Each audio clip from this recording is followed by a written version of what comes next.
All right, so hello, good afternoon. The first speaker of the afternoon session is David, who will tell us about sketching and in algebra. Yeah, so thanks everyone for coming, and thanks to the organizers for inviting me. This is very much a tutorial talk on the use of sketching for linear algebra problems. So the outline of the talk is, in the first part, I'll give a crash course on sketching for linear algebra, assuming that you don't know anything about this.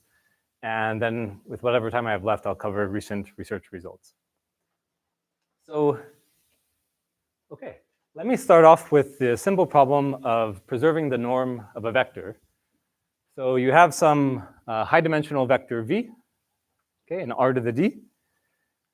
And you would like a low-dimensional vector with roughly the same norm. Okay.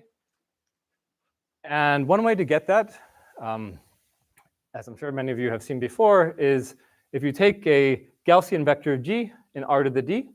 So this is a vector with IID standard normal entries. And I'm going to scale them each by 1 over root r for some parameter r. Then if I look at the dot product of this random vector g with my fixed vector v, it equals, in distribution, the length, the Euclidean norm of v, times a standard Gaussian capital G over square root r. Okay, so this is equality in distribution. So yeah, taking a dot product with a random Gaussian will preserve, will carry information about the norm of the vector. And the Johnson-Lindenstrass lemma says, well, let's just do that multiple times. So I'm going to have multiple Gaussian vectors, g1, g2 through gr.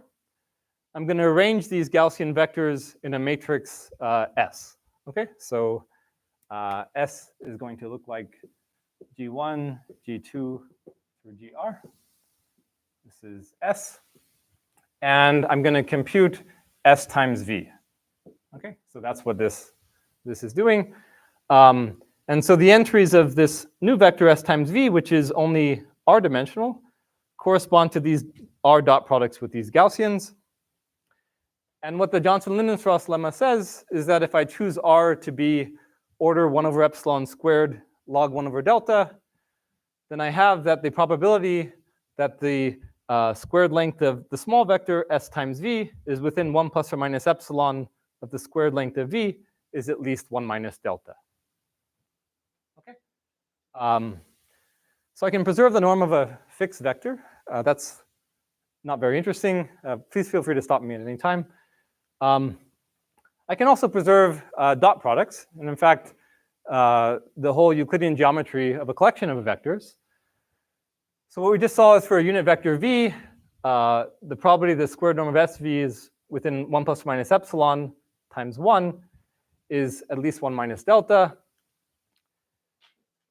I can look at a pair of unit vectors v and v prime, and I can apply this same mapping S, this mapping S on the board, so that the squared norm of SV, the squared norm of SV prime, and the squared norm of the difference, S times v minus v prime, are all preserved up to a relative 1 plus or minus epsilon factor, say with probability at least 1 minus 3 delta. Okay, just by union bounding over those three.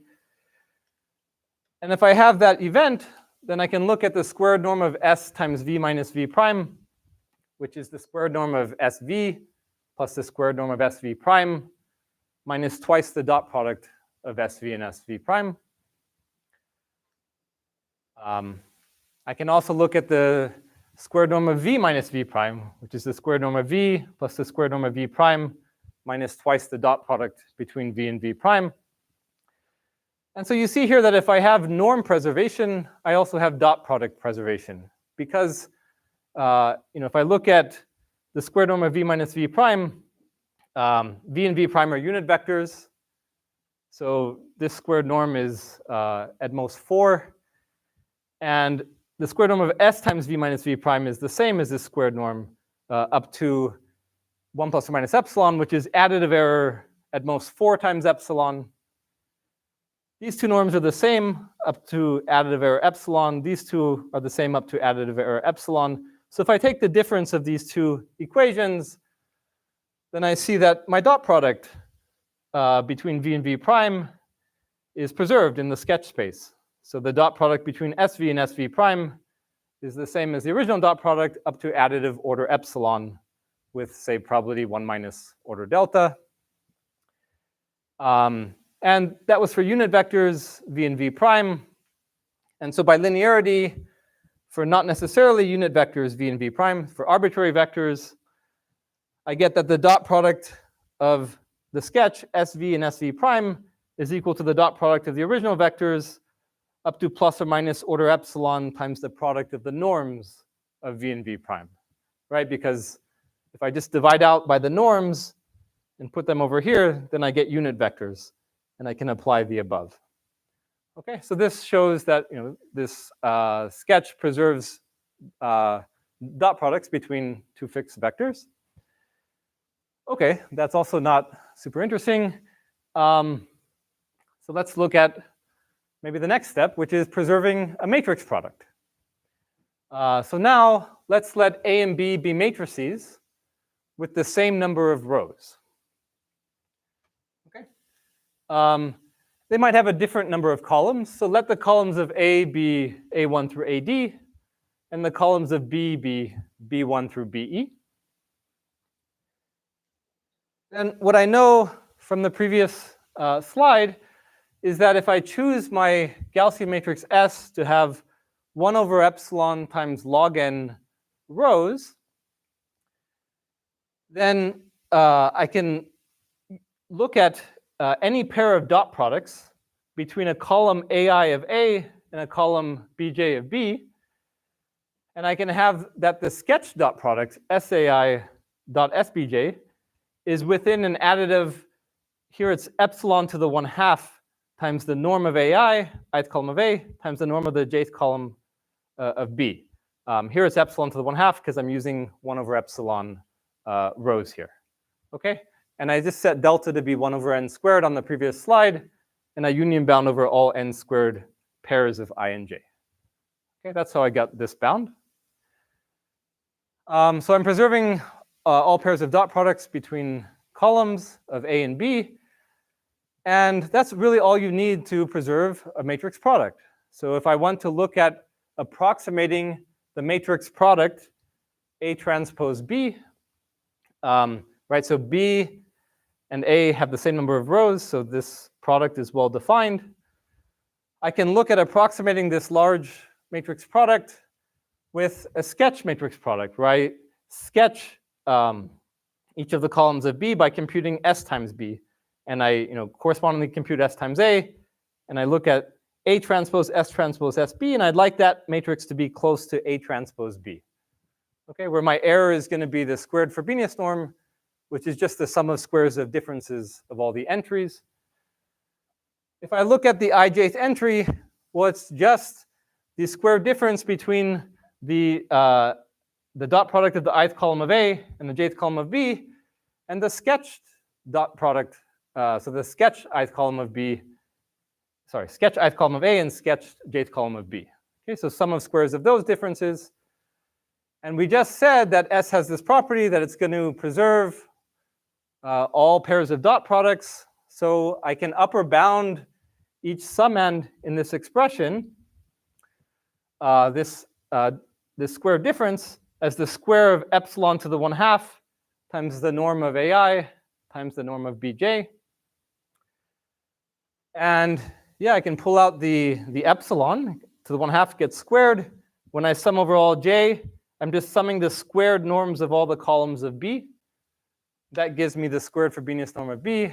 And when I sum over I get the squared Frobenius norm of A. Okay, so that's approximate matrix product just built up from Johnson-Linden-Strauss. Questions? Okay. Okay, so we preserved the norm of a vector, preserved the dot product, preserved the matrix product. What else can we use? Well, let's look at one step beyond this, which is preserving a subspace. So now let's let A be an n by d matrix. And let's think of n as being larger than d. So A is a tall, thin matrix. And what I mean by preserving a subspace is I'd like it to be the case that for my sketching matrix S, that the squared norm of SAX is 1 plus or minus epsilon the squared norm of AX simultaneously for all vectors X. Okay.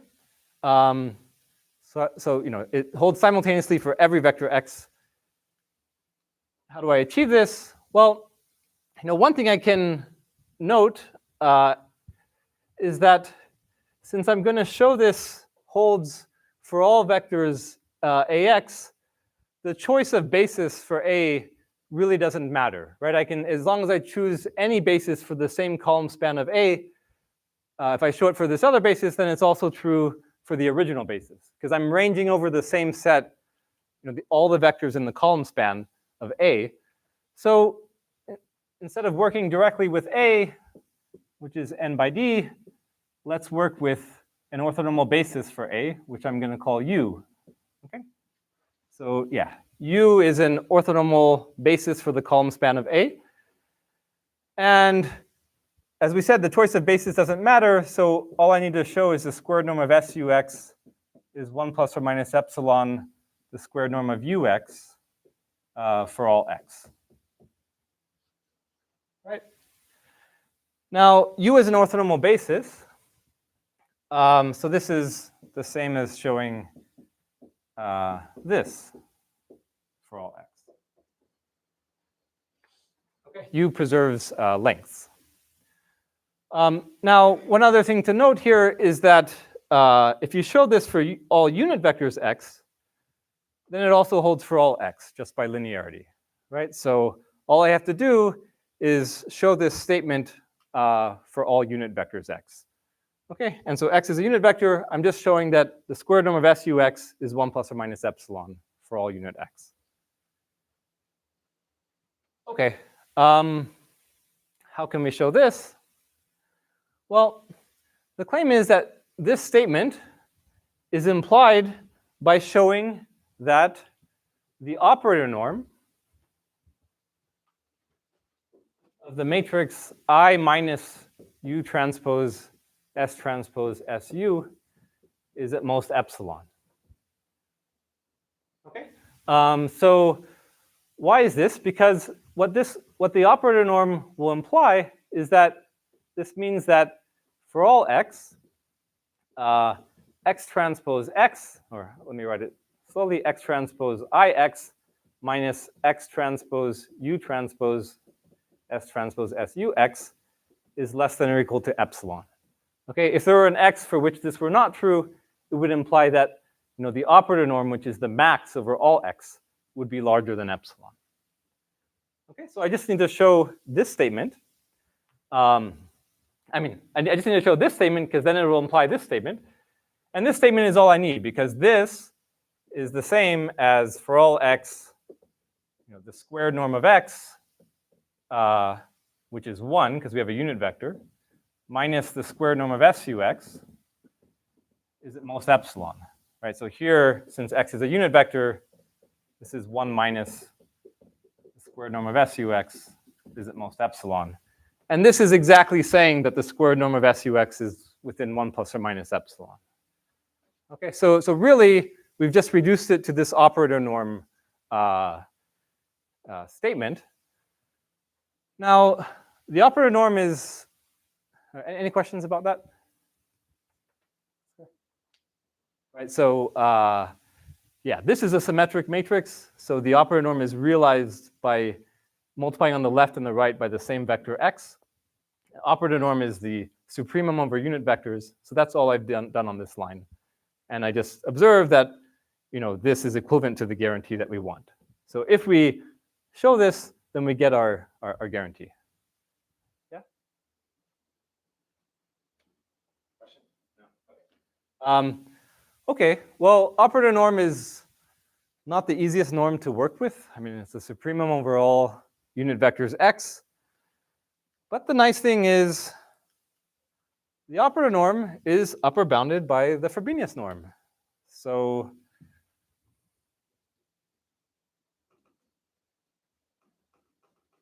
we have that I minus U transpose S transpose SU operator norm is at most the Frobenius norm. Okay, and I want to show that this thing is at most epsilon. So, suffices to show a Frobenius norm bound. And I'm going to look at the squared Frobenius norm, because then it's simply the sum of squares of differences, okay, of the entries, which is, something very easy to get your hands on. So it suffices to show that this thing is at most epsilon squared, right? Because then it will imply that the Frobenius norm is at most epsilon, which upper bounds the operator norm. Okay, what does this thing look like to you? This. Okay, let me write it in a different way. This, right? U has orthonormal columns, so this is the same thing as this, right? Because U transpose U is the identity. Okay, so what does this look like? This is just the approximate matrix product that we did on the previous slide, right? So approximate matrix product will be enough to show this. Now the question is, how many rows do we need to have this bound hold? Well, the claim is, what was our error guarantee before? So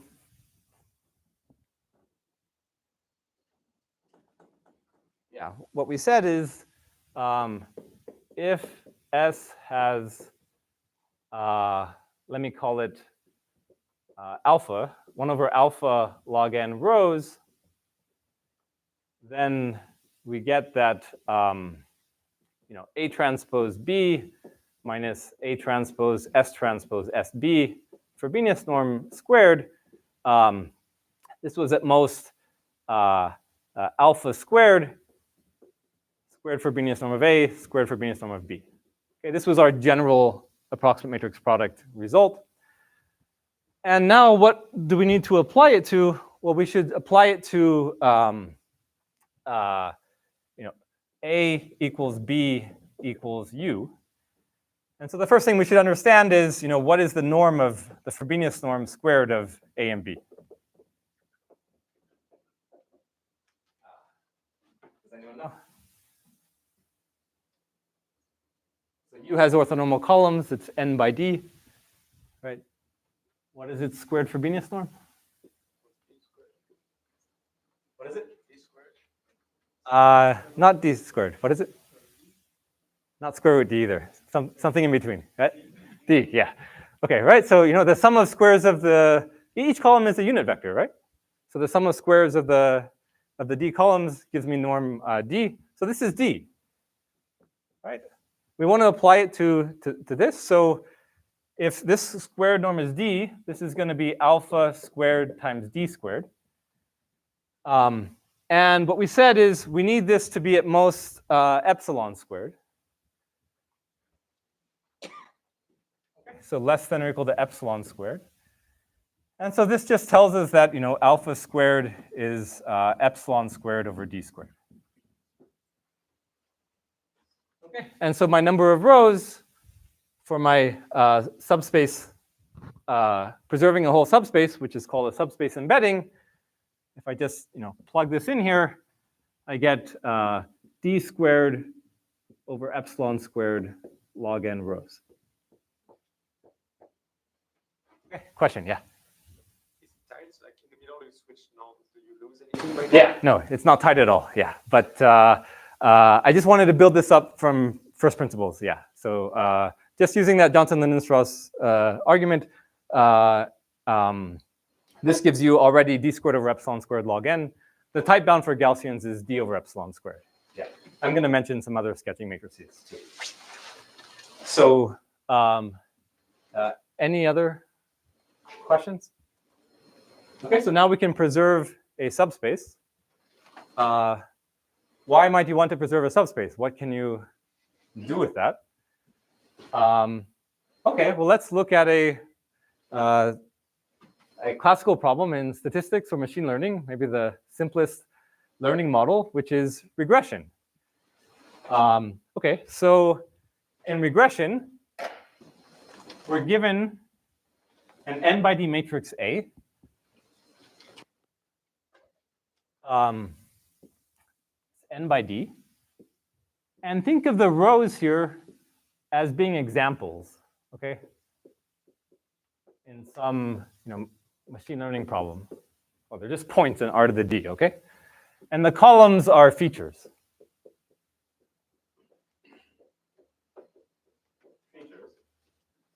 This is the matrix A, and you're also given a label vector, B, okay, which is n by 1. All right, so the ith example is labeled by bi. And what do you want to do? Well, you'd like to find a vector x in R to the d to minimize the sum of squares of differences of the entries of ax and b. Okay, so think of the entries of ax as what you're going to predict using your vector x, and b is what you actually observe, the labels. Okay, and so instead of solving this exactly, we're going to allow for an approximation. So we want to output a vector x, which it has regression cost at most 1 plus epsilon times the best possible regression cost. Okay, min over y of the square norm of ay minus b. Right, so we're approximately minimizing the sum of squares of predictions minus labels. Let's suppose that x star is the actual minimizer here to the regression problem. Okay, so how can we use our subspace embedding now? Well, let's consider, instead of a d-dimensional subspace, let's consider a d plus 1 dimensional subspace, which I'm going to call L. And it's going to be the span of, I'm going to take the d columns of A together with the vector B. Okay, and I'm going to take the d plus 1 dimensional span of those vectors. And I'm just going to apply this sketching matrix S. And what I have is that because I have a preservation of an entire d plus 1 dimensional subspace, I have simultaneously for all vectors y in that subspace L, the 2 norm of sy is 1 plus or minus epsilon, the 2 norm of y. Okay? And an arbitrary solution to the regression problem just has the form ax minus b, which is inside of this space L. So that means that the length of s times ax minus b is 1 plus or minus epsilon the length of ax minus b for all x. Okay, all regression solutions are preserved. And so what should I do to solve the regression problem? Well, suppose I just output x prime, which is the arg minimizer x in the sketch space, okay, where A has been replaced with SA and B has been replaced with SB. Okay, so this is a much smaller regression problem that's a lot more efficient to solve. How good is that? Well, let's look at the cost in the original space. So the norm of ax prime minus b. So the claim is that this is at most the norm of sax prime minus sb over 1 minus epsilon. Why is that?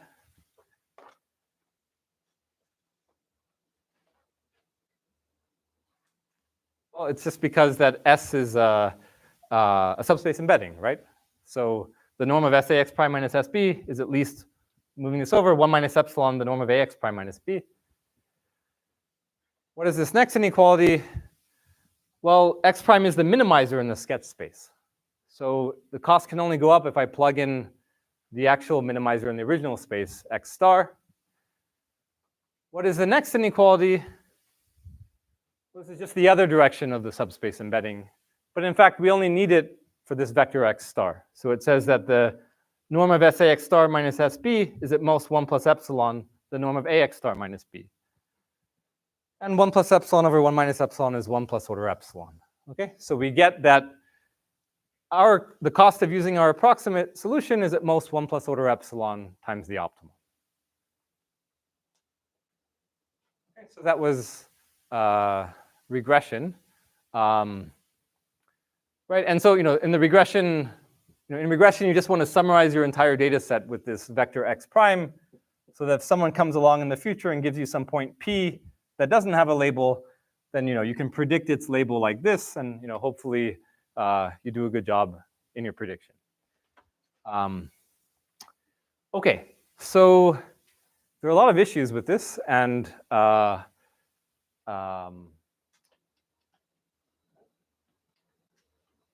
Clement asked something which is about efficiency, and also how big is your sketch S? So one thing to note here is that computing S times A is very slow if S is a Gaussian matrix, right? I mean, it has at least d rows. The way I described it was d squared rows. It's a dense matrix. It's unstructured. And so a lot of research has gone into speeding this up.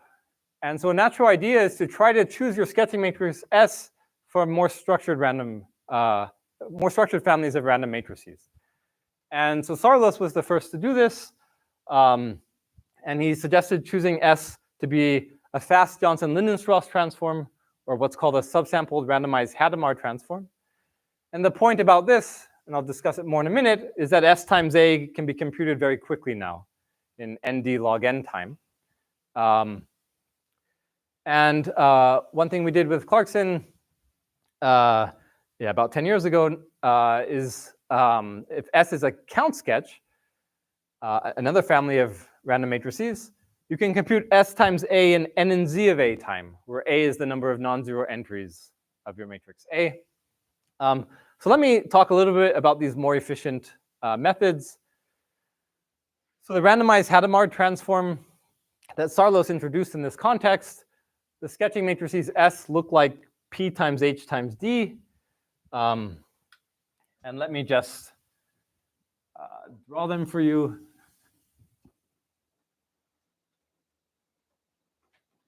So D is a diagonal matrix. And the entries on the diagonal are plus or minus 1 independently with probability a half on each entry. Okay, this is D. The nice thing about D is if I want to compute D times a vector X, I can do this in order n time. This is n by n. The next matrix in this factorization is H. This is the Hadamard matrix. This is a dense matrix. All the entries are plus or minus 1 over root n. It's deterministic.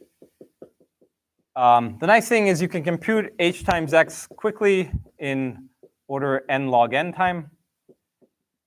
And the reason is that there's a nice recurrence for H. So H on an n by n Hadamard matrix H can be written recursively in terms of n over 2 by n over 2 Hadamards. Assuming n is the power of 2, let's just assume that by padding. And so doing the product recursively, you get n log n time.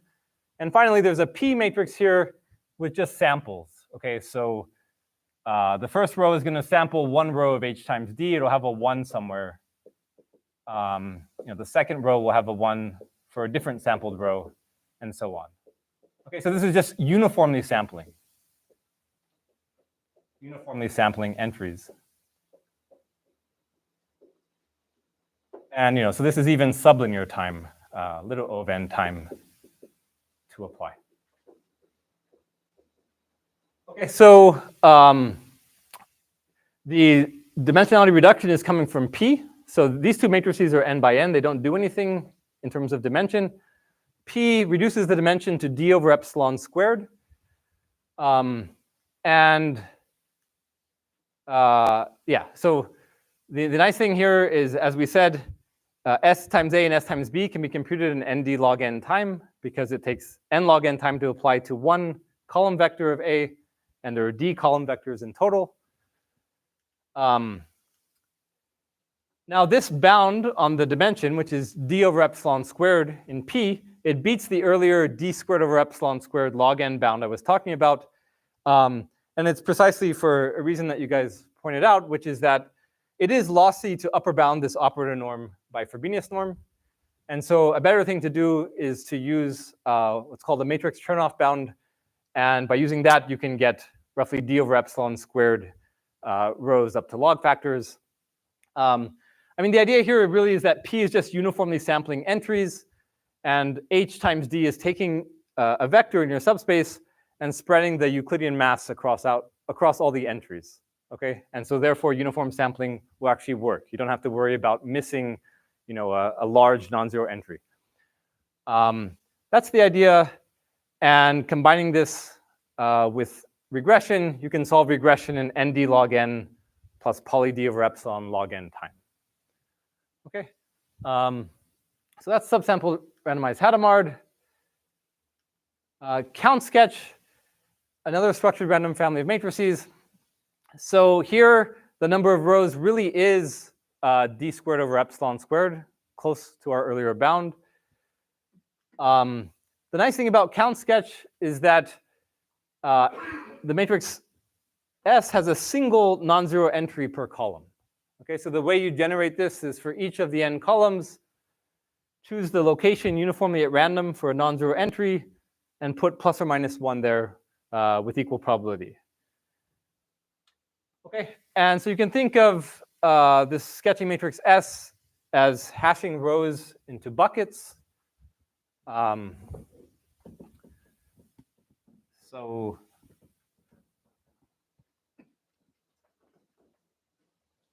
right, because if I look at S times A, and I'm looking at the ith row here of AI, well, when I do this matrix multiplication, I'm going to take the outer product with the ith column here. Here's S, here's the ith column, and it just has a single non-zero on some entry. Okay, so I'm going to add, I can look at my output, which S has k rows. So my output has k rows and d columns. And this contribution, well, if this is in this ith location, I'm just going to look at the ith row of the output, and I'm going to add, in this case, minus AI to the ith row.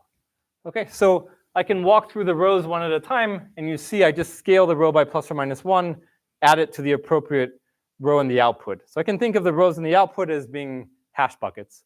And you see it only takes number of non-zero entries of AI time to update the output.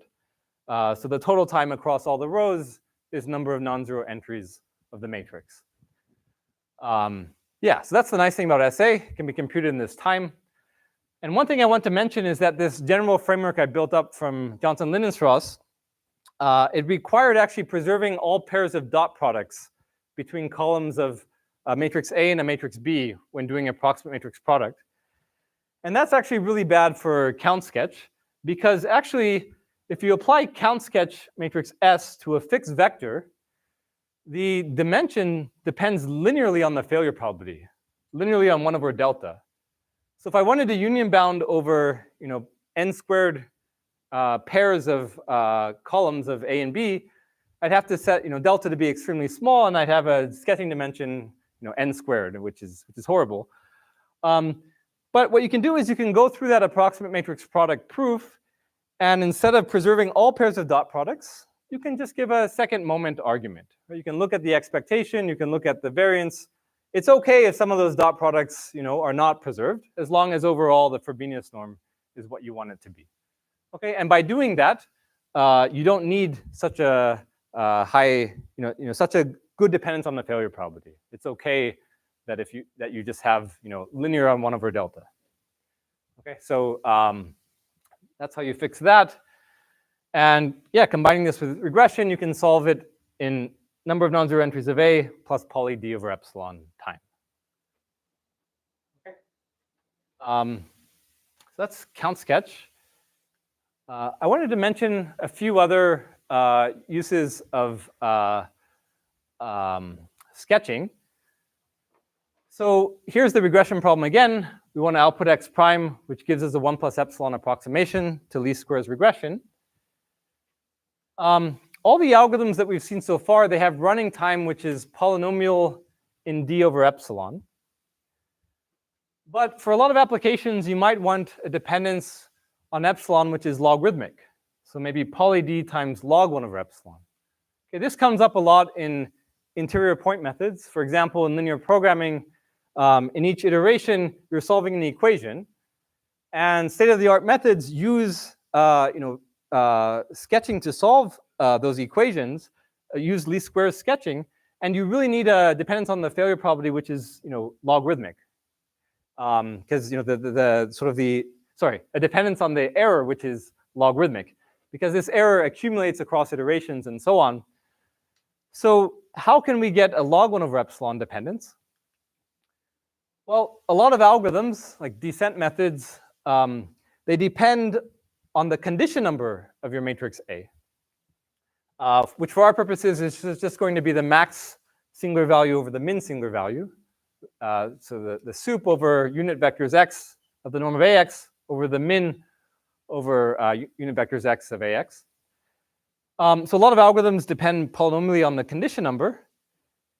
And the idea is, well, can we use sketching to reduce the condition number to constant and then run those descent methods? So, sort of a different, a less black box use of sketching. So here's how you can do this. So I'm going to call this small QR decomposition. Let's let S be a 1 plus epsilon 0 subspace embedding for A. You should think of epsilon 0 as maybe being a half. Okay, it's not the actual epsilon that you care about. You compute S times A, and once you have S times A, you have this very small matrix. Okay, S can be a count sketch, for example. You have this very tiny matrix, and you compute a QR factorization of S times A, or I'm going to call the QR inverse factorization of S times A. What does that mean? Well, I'm just going to write S times A as Q, where Q is any matrix that has orthonormal columns, and times something else, R inverse. R inverse is what's left. Okay, so to get that, one naive way to do that is just to take S times A and write it in its SVD. So, I can write it as U sigma V transpose is SVD. I'll take U to be equal to Q, and I'll take what's left to be equal to R inverse. Okay, and assume for this discussion that A has full column rank, okay? Otherwise, you can deal with it if it doesn't. So what have I done here? Well, I could have tried to compute such a decomposition on the original matrix A, but A was huge. It might take a lot of time. So instead, I sketched it to something small, computed the decomposition here, and what am I going to do? I'm going to lift it back to the original matrix. So I'm going to use this change of basis, R, or R inverse, and I'm going to look at the condition number of A times R. Right? This is just a change of basis of the columns of A. But the claim is that A times R now has a really good condition number. In fact, its condition number is at most 1 plus epsilon 0 over 1 minus epsilon 0. Okay, so if epsilon 0 was a half, this would be 3. Okay. Why is that? Well, this just uses the subspace embedding property of S. What do we know? We know that for all unit vectors x, okay, what is this inequality on the left? The norm of SARx is at least 1 minus epsilon 0, the norm of ARx, subspace embedding, right? And what is this equality on the right? Well, if I look at SAR, I'm multiplying R on both sides here. So it's just Q times X. But Q has orthonormal columns. So this is just the norm of X, which is 1 when I'm looking at a unit vector X. Similarly, for the other direction, for all unit vectors x, what is this left inequality? Well, the norm of SARX is at most 1 plus epsilon 0 times the norm of ARX, again, from the subspace embedding property. The norm of SARX, it didn't change from a minute ago, it's still 1, right? Because SAR has orthonormal column. Good, so now I have a bound on the condition number. The condition number of AR, well, what did we say? It's the supremum over unit vectors x of the norm of ARX over the infinimum of unit vectors x, the norm of ARX. And we just said that the norm of ARX is at most 1 over 1 minus epsilon 0, and the norm of ARX is at least 1 over 1 plus epsilon 0. So just plugging in those bounds, I get 1 plus epsilon 0 over 1 minus epsilon 0. So now I have a well-conditioned matrix, A times R. Questions? All right.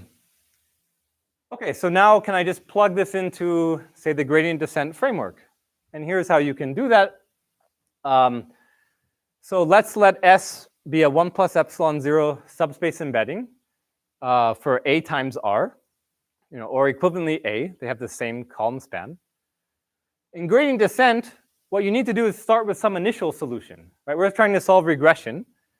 What is our initial solution? Well, we're just going to compute this constant factor solution, 1 plus epsilon 0 factor solution. How? Well, I computed SAR and SB, and I solved this regression problem. And we said that x0 is a 1 plus epsilon 0 over 1 minus epsilon 0 approximation. So that's what I'm going to start with in gradient descent. And let's let x star be actually the optimal solution to this regression problem. Okay. Note that I changed the regression problem a little bit. Instead of being ax minus b, it's arx minus b. That's totally fine, right? That's just a d by d change of variables. If I solve this problem optimally, then I can multiply by R inverse to get my original solution. So, okay, how does, So the time to compute this preconditioner R we said on the previous slide was n in z of a plus poly d, didn't depend on epsilon. We see the time to compute this initial solution is also the same, doesn't depend on the actual epsilon. Okay, so let's run gradient descent. You don't have to compute the gradient on the fly. I'm just going to tell you an update rule. Okay, so this is how I'm going to update my iterate. I'm going to start with x0. xm plus 1 is going to be the old iterate xm plus R transpose A transpose times B minus ARXM. You can show that you're moving in the negative gradient direction if you actually calculate it. That's going to be my rule. And let's see how well this does. So to understand this, I'm going to look at how far my m plus first iterate xm plus 1 is from the optimum x star. The way I'm going to do that is by looking at the quantity AR times xm plus 1 minus x star. I'm going to look at this, and then later I'm going to take the norm of this quantity and show that it's small. Okay, so what happened in this equality? All I did is I plugged in the update rule for xm plus 1. Okay, that's all that happened here. The next equality is actually maybe, the main step. And let me write it out for you.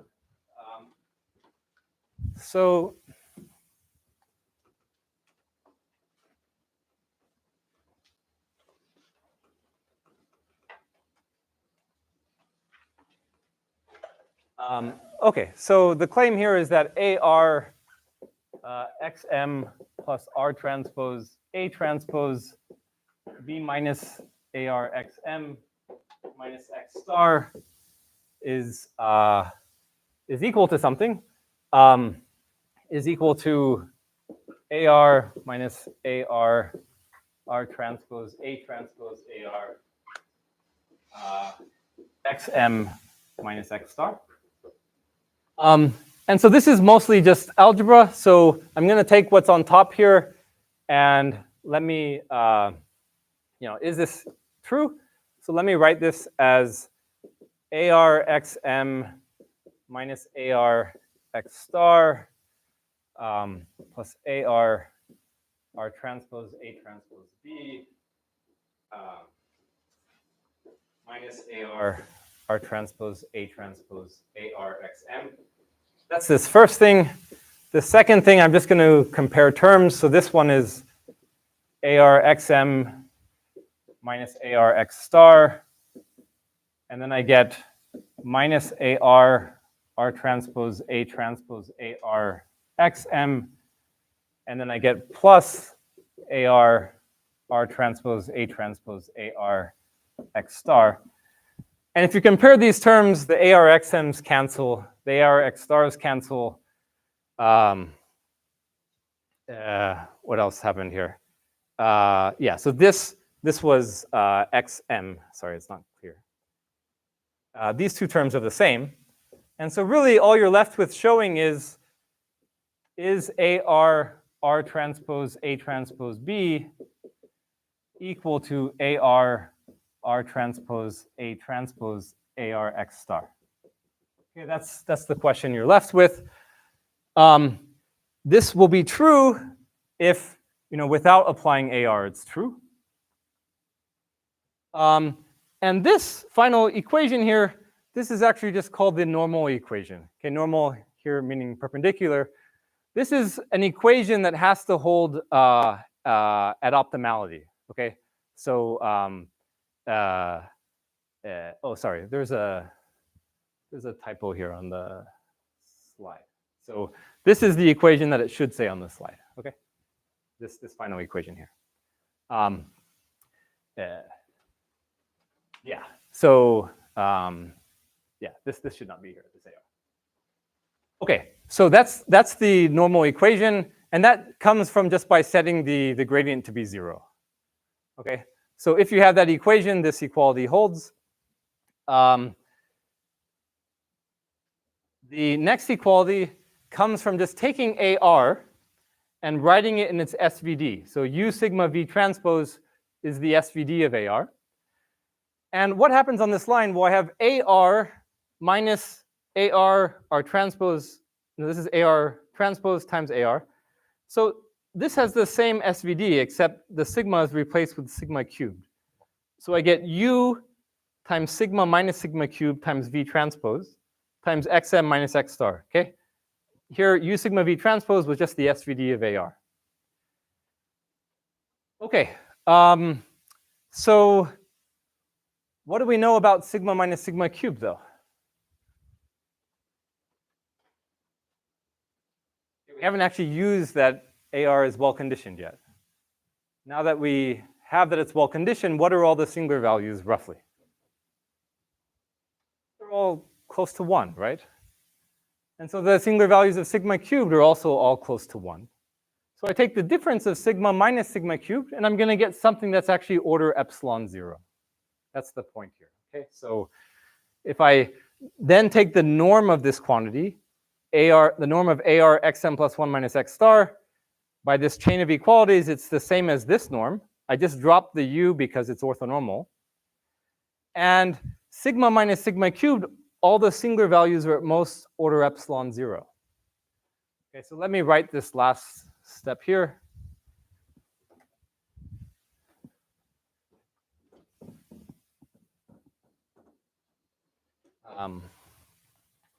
Yeah, so we have sigma minus sigma cubed, V transpose XM minus X star. And since all these entries, this is a diagonal matrix, all the entries are order epsilon 0, I can say this is order epsilon 0 times, I can pull that out, V transpose, the norm of V transpose XM minus X star. And now I can put back in U sigma times what's already here, V transpose XM minus X star. Why can I put this back in? Well, this thing has all singular values that are at most 1 plus epsilon 0. Okay, so technically I should divide here by 1 minus epsilon 0, right? Because then if I move this to the other side, that will account by this for this, potentially changing it a little bit. But this is still order epsilon 0. And now this is AR again. AR times xm minus x star.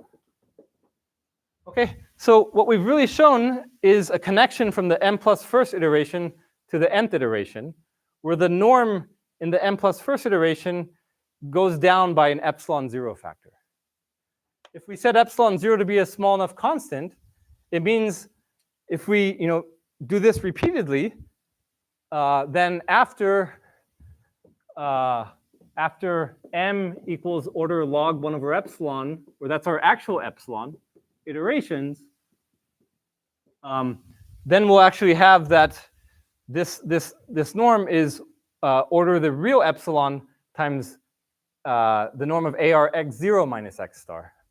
Okay, so let me write the final, let me continue that thought over here just to complete the proof.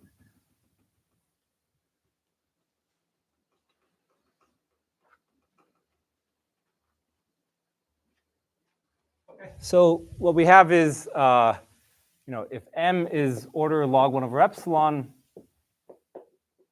then we have that AR x, let me call it m minus x star is order epsilon. Just chaining all the equalities together, AR x0 minus x star. Okay, so finally, the claim is this is enough to get the regression bound that we want. So the final bound that we want is, what is the actual regression cost of using xm, the iterate in the nth iteration of gradient descent? Okay, well, how can I compute this? Well, I can use the Pythagorean theorem here. Okay, so I can write this as AR xm minus AR x star, 2 norms squared, plus AR x star minus b, 2 norms squared. Okay, let me show you the picture here. You have some subspace AR here, right? This is a subspace AR, and you have some vector b here, right? And you have some arbitrary point in the subspace AR xm, and you have some point in the subspace that's closest to b. Like this is perpendicular. This is AR x star. Okay, so Pythagorean theorem is just telling you that this square distance, this one that you want, is equal to this square distance here plus this square distance. Okay, just Pythagorean theorem, yeah? So that's all this was. Now notice that this thing here is opt. That's the optimal cost. So we just need to bound this term here. This term here, well, we actually bounded it up here. It's order epsilon AR x0 minus x star 2 norm, right? Now we're almost done, but how do we bound this last term? Right? Like we need to use x0 as a constant factor solution. How do we bound this last term? Well, what we know is that AR x0 minus b, 2 norms squared, again by Pythagorean theorem, is AR x0 minus x star 2 norms squared plus opt AR x star minus b 2 norms squared. Right? This is again Pythagorean theorem, right? And so you see that this quantity here, AR x0 minus x star, it's actually, we're using the square here. This epsilon being squared doesn't really matter because you have a log 1 over epsilon dependence. So you see that this AR x0 minus x star is actually less than or equal to this quantity. AR x0 minus x star 2 norms squared is less than or equal to AR x0 minus b 2 norms squared. And finally, what do we know about this? How was x0 chosen? It's constant factor approximation, right? So this is order opt. Right? So this order opt gets hit by this order epsilon when you plug it back in. And so overall, you get 1 plus order epsilon opt. Okay, so that's the whole proof of using sketching for speeding up gradient descent. Questions about that? Okay. Yeah, so I only have a few minutes left, so I don't really have time, and I didn't have any details for the recent research results. But let me just say, something here, which is, there are a lot of other variants of regression that you could study. There's, ridge regression, where you add a penalty based on the norm of x. Let me skip over that. I'm not going to even discuss the results here. Another kind of regression is robust regression, where instead of a squared loss function, you could look at things like the sum of absolute values of the differences. This is sometimes more robust because you're not, if you have one very corrupted label, since you're not squaring the difference, you're paying less attention to it. But L1 is not smooth near the origin, which makes it a problem when you do things like differentiate. And so Huber is a nice interpolation between L2 and L1. It's quadratic near the origin, and at some point it shifts to becoming linear. There's also what's called Tukey, which is quadratic near the origin, and at some point it just shifts to becoming flat. So you completely stop paying attention to outliers. This is non-convex. These are convex. But the nice thing is, convex or non-convex, we give a dimensionality reduction method to take an instance of a large version of a robust regression and produce a much smaller instance of the same kind of regression. That's robust regression. There's kernel regression. If you're interested, talk to me about that after. Active linear regression is a form of regression where you're not so much interested in the time complexity. What you're interested in is how many labels do you need to read? How many entries in B do you need to read? Now, this might be important in machine learning applications where each entry in B, maybe a human actually looked at it and labeled it, and it's very expensive. You want to minimize the number of entries that you read. And recently, we actually have tight bounds. There are tight bounds known for every LP regression loss in terms of the number of entries in B that you need to read. Low rank approximation is a whole nother optimization problem where the techniques for regression are quite useful. Here you have a matrix A, and you want to approximate it by a low rank matrix. Low rank matrices are easy to store, quick to multiply. They could denoise an input. If you're following all the recent work on large language models, one of the main bottlenecks there is what's called the attention matrix in a large language model. And it's an n by n matrix that causes quadratic time and memory in those models. And a lot of work is just trying to approximate that matrix. Can you approximate it with a low rank matrix or maybe a low rank plus sparse matrix and so on? So, okay, let me just wrap up. So sketching is also useful for a large number of other topics. I've listed some of them here. And I hope this gives you an introduction to the area. Yeah, thanks.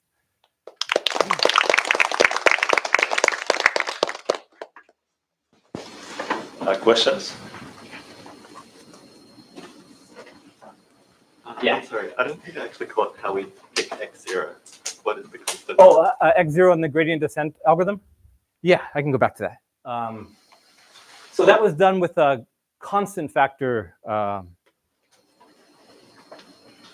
Maybe it's faster to do this. In fact, why don't I just use the board? So, so the idea was, yeah, in gradient descent, you have to start off with some constant factor solution.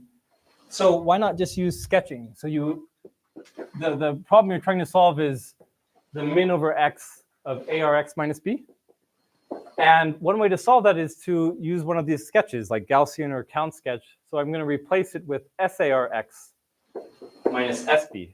I'm instead going to solve this problem. Okay? And the point is, this S does not depend on the true epsilon, because I'm just getting a constant factor solution, the true epsilon. And so the time to solve this problem, to get the solution here, which we argued is a constant factor solution here, the time is just, if you use count sketch, for example, number of non-zero entries of A plus poly D, independent of the true epsilon. you get this x0 and then you iterate. Yeah. And any other questions? Oh yeah. Okay. Yeah, I was curious. What's the reference for the gradient descent work? Yeah. So Avron and Toledo had a work that used it that used subsampled randomized Hadamard. So they had the original work that used that sketch in the context of gradient descent, and then the work with Clarkson, we adapted that to use it with count sketch. Yeah.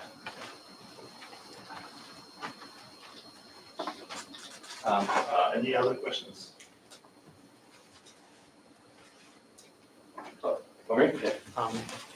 So we've seen some results that are based on like dense matrix multiplication and some that regard the number of non-zeros. So I wonder whether the first type of results are kind of more useful practically nowadays. I see. Just because like maybe in GPUs, the number of matrix vector products. Yeah, it really depends if you can optimize your architecture to take advantage of sparse matrix vector multiplication. So I think that's an ongoing research question. I don't think there's a clean answer to that yet. Yeah, come on. Yeah. So when you use the sketch S, it's like you get the guarantees with high probability, but right. So what happens when you try to get a better condition number and you were unlucky? Can you detect that and then like immediately, or do you have to? Oh, you're saying like I get a bad condition number. How can I check the condition number? Yeah, because with some very small probability, you might just be unlucky. But then when that happens, can you detect and just try another sketch, or do you have to go through with it because you couldn't detect it? I mean, so you can take another, to compute this. If you apply a sketch to a matrix, it preserves all the singular values if it's a subspace embedding. So you can check the condition number to see if it was good or not. But that sketch itself might also fail.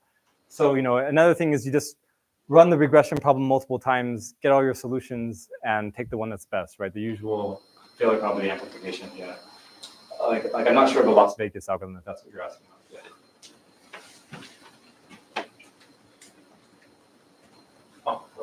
Oh yeah.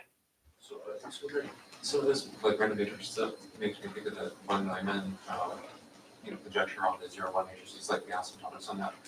There was like some progress on like the Comlush conjecture, which is like there's like some code for. So do you know anything about that? Yeah. Does it just sort of? I mean, like random matrix theory in general being applicable here? Yeah, because I think random matrix theory is where you can get some balance for like that epsilon there. Oh yeah. I mean, so one nice thing is, okay, so I mean, if we said that for subspace embeddings, we can replace A with an orthonormal matrix U, right, for the basis. And if S is itself Gaussian, then if you look at S times U, this is equal in distribution to a Gaussian matrix. This is orthonormal, this is Gaussian, then the product is Gaussian. And then you can use random matrix theory to tell you exactly, get very tight bounds on what the singular values are for random Gaussian matrix. It's less clear to me if S is drawn from a discrete distribution. I don't know what the results are. I guess there are some results when you apply it to a deterministic matrix, but I'm not sure they're nearly as well understood yet. Right, let's thank the